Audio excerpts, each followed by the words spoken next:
Resgates com final feliz. Em Salvador, Bahia, 3 pessoas foram arrastadas para o alto mar ontem à tarde, enquanto usavam pranchas de stand-up paddle. Uma foi localizada durante a noite e um casal somente hoje de manhã. Todos passam bem. Em Mato Grosso, um piloto sobreviveu à queda de um pequeno avião na floresta. E no litoral de São Paulo, quem precisou lutar para sobreviver foi um surfista. Um ficou 4 dias perdido na selva. O outro, 3 horas e meia à deriva, em alto mar. 2 sobreviventes. Um surfista e um piloto de avião, que viveram situações de extremo perigo. Domingo, 28 de outubro. Praia Grande, litoral sul de São Paulo.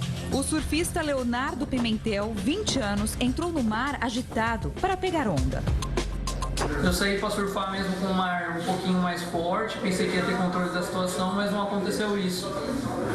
Depois que eu atravessei a arrebentação, o mar começou a me puxar muito em direção ao canto do forte lá no Exército. Consegui escapar das rochas.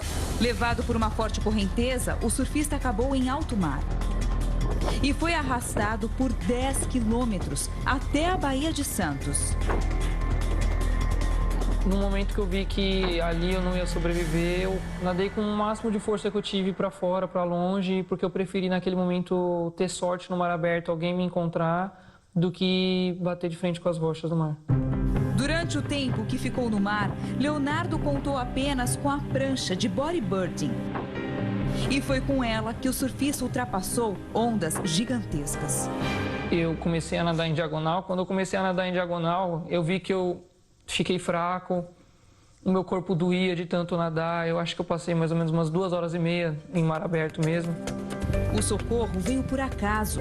Leonardo foi resgatado por tripulantes de um navio que faz a dragagem do canal de acesso ao Porto de Santos.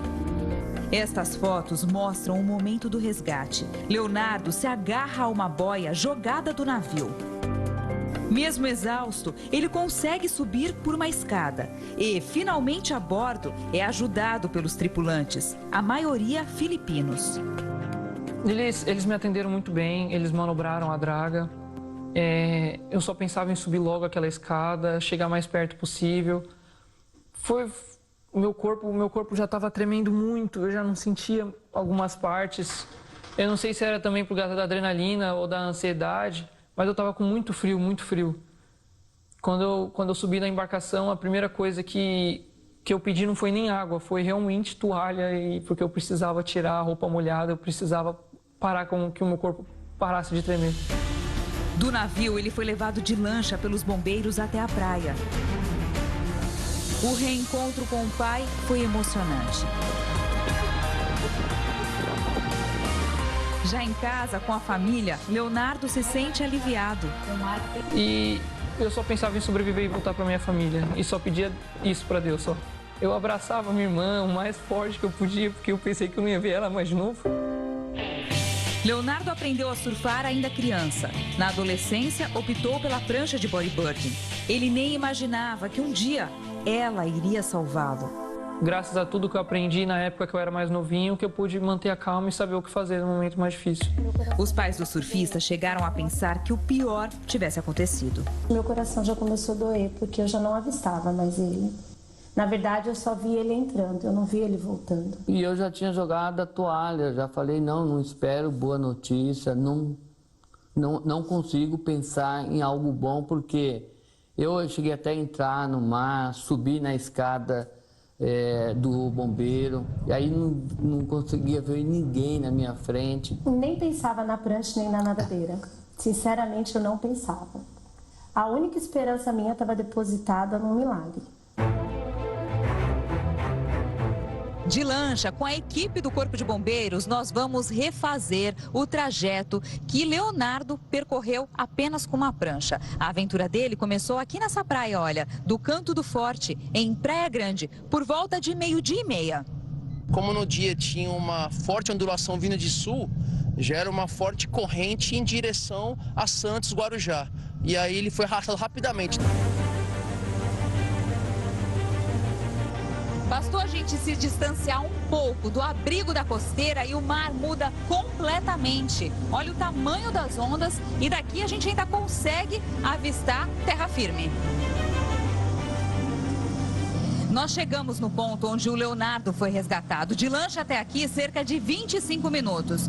O dia estava nublado, não chovendo como hoje. E embora a ondulação estivesse indo na direção oposta, o mar estava bem parecido com esse daqui. É muito importante, quando você tiver numa situação dessa, está sentindo que está sendo carregado, jamais nadar contra essa corrente. Se ele conseguir avistar a praia mais próxima, ele deve nadar até essa praia. Se ele não conseguir avistar, está tudo fechado, tempo ruim, ele deve parar e aguardar socorro e salvamento. Para o tenente do Corpo de Bombeiros, Leonardo tomou a decisão certa para se manter vivo. Assim como ele fez, evitar se estressar e ter calma. Algo muito importante é acreditar que vai ser salvo. Parece uma dica simples, mas é muito importante. Se a pessoa acreditar que vai ser salva, ela vai ter uma condição de espera, uma condição melhor para suportar todo aquele momento. Bem longe do mar, numa região de mata fechada, no interior de Mato Grosso, outro jovem também lutou para sobreviver.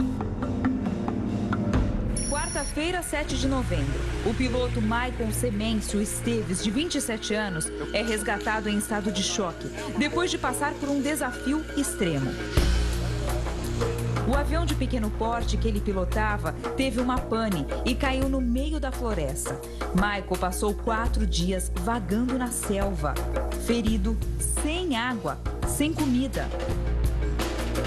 Sábado, 3 de novembro, o piloto saiu de Porto Nacional, no Tocantins, com destino à Alta Floresta, em Mato Grosso. No meio do caminho, ele fez uma parada na cidade de Confresa, já em Mato Grosso, para abastecer. Mas, pouco tempo depois de levantar voo, o avião caiu numa área de mata fechada, no município de Peixoto de Azevedo.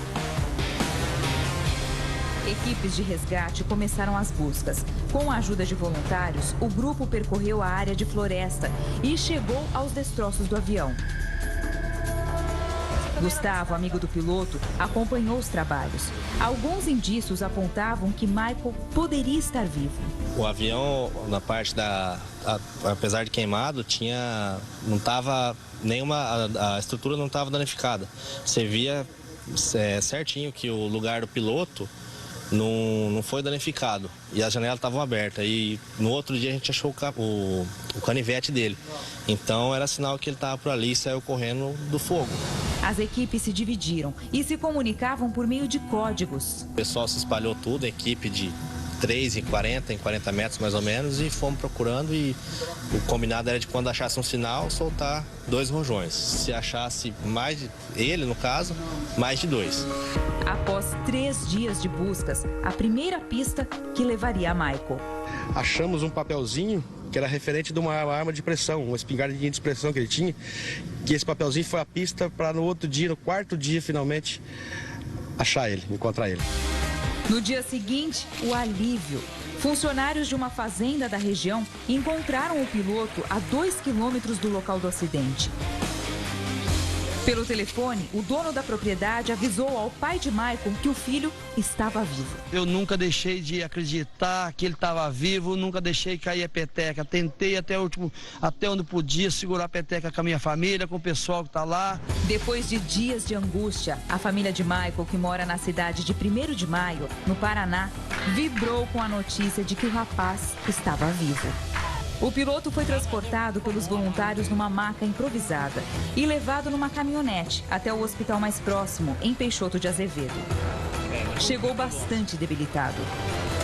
O piloto sofreu queimaduras em 25% do corpo, no rosto, nos braços e no abdômen, e estava desidratado, com sinais de infecção e insuficiência renal. No dia seguinte, Michael foi transferido para um hospital particular, em Sorriso, a 3h30 de viagem. Diego esteve com o irmão no hospital e ouviu detalhes da história. Ele conta que antes de decolar, Michael já tinha percebido problemas no avião. Ele percebeu uma alteração e viu que estava começando a dar um probleminha, alguma pane no motor. Ele viu que ia cair, escolheu uma copa legal de uma árvore e jogou lá. Jogou lá, do jeito que ele bateu uma árvore de um tronco médio, fez o avião rodar Isso na hora já pegou um pouco de fogo. Nos 2 primeiros dias, Michael ainda conseguiu caminhar em meio à mata.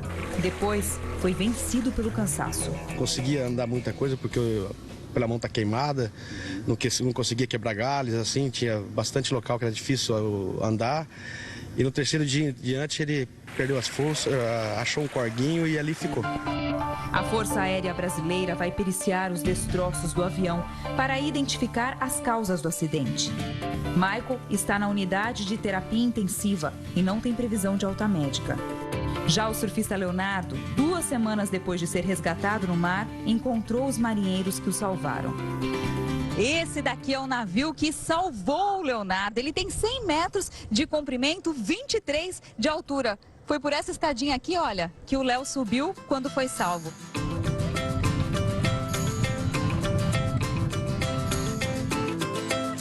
O surfista e o pai foram recebidos com festa. Na sala de comando, uma homenagem. O leste da prancha, que é a cordinha presa ao surfista, virou quadro. Uma lembrança para a tripulação que está orgulhosa do salvamento. E o que parecia uma tragédia virou um recomeço.